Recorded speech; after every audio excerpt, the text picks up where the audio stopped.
বাংলাদেশের আগামী 100 বছরেও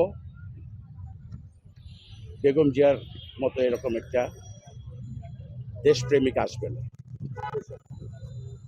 যার অবদান ছিল দলমত নির্বিশেষে দেশের জন্য। একটা মিনিটের জন্য যিনি বাংলাদেশ থেকে বিদেশে যায়নি, যার সব সময় যে কথাটা ছিল যে বিদেশে আমার বন্ধু আছে, কোনো প্রবলেম নেই, সে বাংলাদেশেই থেকে গেছে।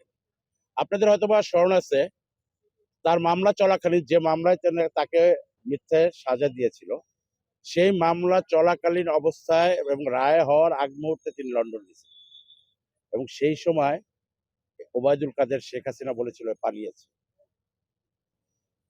আর দেশে ফিরবে না।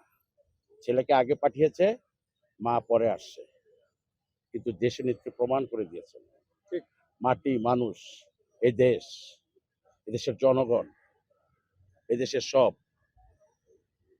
তার সমস্ত সে মানে মস্তিষ্কে আবৃত করা।